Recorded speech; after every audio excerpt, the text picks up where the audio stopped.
Now listen to this. This is mind-boggling. This is just too much. This hadith is too much. As in, it's so powerful. If you were to reflect on it, you should, maybe faint. When Allah loves a slave, He calls on Jibreel. Who's Jibreel? You know who Jibreel is? The greatest of the malaika, as far as Ahlul Sunnah wal Jama'ah. The one whom when the Prophet ﷺ saw, he fainted, alayhi salatu salam, because of his wings had covered the horizon. Jibreel, the angel who's responsible for the most virtuous thing, which is conveying the revelation from Allah to the messengers of Allah. Jibreel, and what do you know about Jibreel? Allah said, whoever is adu, whoever is an enemy to Jibreel, then Allah is the enemy to the disbelievers. Allah defended Jibreel in the Quran. Jibreel, the one who took the Prophet ﷺ in Al-Isra al-Mi'raj, in the ascension to the heavens. Jibreel, the malak, which we don't know what to say about, because of his honor and his virtue in the sight of Allah. Allah will call on him to share with him the love which He has for you. Allah doesn't need to do this. He could not do this, but Allah likes to do this, so He does it. He says, I love Fulan. Now I want you to think that Fulan is you. Whatever your name is, Ahmad, Mayroob, whatever your name is. Imagine Allah above the heavens, above the throne, in His greatness and His majesty, which is beyond our human comprehension, calls out to Jibreel to inform him that He loves you. And then only that, فَأَحِبَّهُ, then He commands Jibreel to love you also. So Jibreel now loves you. Allah and Jibreel love you. But it doesn't end there. Jibreel then will call upon the inhabitants of the sama. Who are they? All the malaika. How many? We can't even count. Trillions and trillions of malaika which Allah created beyond our, again, human comprehension. All of them are commanded simultaneously to love you. First Jibreel says, Allah loves Fulan, so now you have to love him. Then all of the angels in the heavens love you. Then Allah will place acceptance for you on earth. So people will love you. Not everyone. You may be saying, why do I have enemies? People who love the Sunnah will love you. The people who love Allah and His Messenger will love you. The people who are upon the correct aqidah and methodology will love you. Other people may hate you because of a problem in them, not because of a problem in you. Because you may say, well, this fasiq, this evil, disobedient person doesn't love me. Don't expect him to love you. He loves people like himself. Who will love you? Righteous people. Righteous people. They don't know why. They don't even know why. You've never even given them $1 or a riyal or a pound. You've never done anything for them. Maybe you scream at them. Maybe you do other things. It's Allah. Why? Because Allah had loved you first, then Jibreel had loved you first, then the malaika loved you afterwards, then Allah put acceptance for you on earth, so people have no choice but to love you. We ask Allah to make us among them.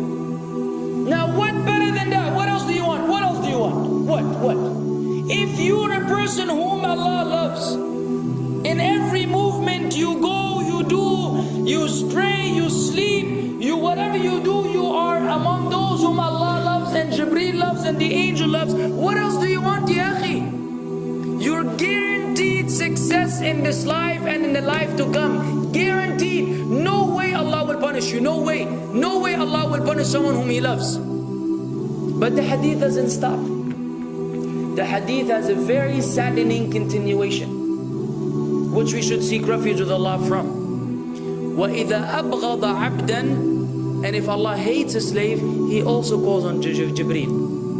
And He informs Jibreel that He hates this person. So He will command Jibreel to hate this person. Then Jibreel will tell the angels to hate this person. Then Allah will put hatred for him on earth. La ilaha illallah. Imagine you walking upon the planet, the face of the earth which Allah created, while Allah hates you, and the angels hate you, and Jibreel hates you, and the righteous people hate you. What a sad state for a human being. And ikhwan, we could be one of those as well. If you are prideful, arrogant, you are qualified for this hatred, because Allah does not love kulla mutakabbirin jabbar. Allah does not love the arrogant, the prideful. If you go against the sunnah, then Allah does not love those who go against the sunnah. If you don't observe taqwa, and you don't observe ihsan, and you don't observe tawbah and tatahur, then again we are disqualified. If you, many things which we can mention, many things which will bring about Allah's hatred and deprive us of Allah's love. It's a very sensitive situation, meaning right now, you have to be one of these two. Either Allah loves you or He doesn't. But there's always good news, even for those people whom we can be amongst. It's not too late because you're alive.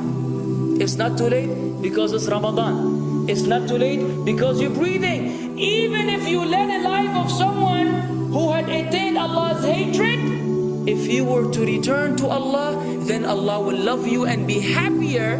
He will be so happy with your tawbah than a man who lost his mount in the desert. Upon it was his food and his drink, and then he waited under a tree for death, and all of a sudden he opened his eyes and he sees his camel or his horse or whatever that was right in front of him, and he gets so happy. He said, Allahumma anta abdi wa ana rabbuka. Oh Allah, you are my slave and I am your Lord. Kufr. He said a statement of kufr, but the Prophet ﷺ said, أخطأ من شدة الفرح. He made a mistake because he's so happy. You know when you're so happy that you may say things against what you want to say? When you're so happy that you just, you say words that mean nothing to anyone? Allah is happier when you return to Him than that person. What else do we want? For how long are we going to stay away from Allah? For how long are we going to lead the life of the heedless? For how long are we going to go against the sunnah? What are you waiting for? Death? Death. حتى إذا جاء أحدهم الموت قال رب ارجعون لعلي أعمل صالحا فيما تركت كلا. Until when death comes to one of them, you say, oh Allah, allow me to return so that I may do good in that which I left behind. And it will be said to him, no, it's only a word. إنها كلمة هو قائلها. It's nothing but a wish and a word he will have. It will not be fulfilled. Let us not wait for death, ya akhwan. If each one of us here, by Allah, if each one of us here acted upon the sunnah, lived according to the sunnah, and invited people to the sunnah, and enjoyed what is good, and forbade what is evil, wallah, we will make a major change in the city in which we live. And if Muslims hearing this all over the world had that same attitude, then we will change the condition of the whole ummah. So no enemy can come and play games with us. We will squash them, all of them.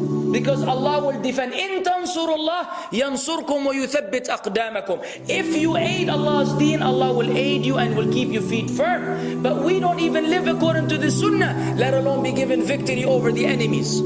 So we're being humiliated in everywhere we go in the world.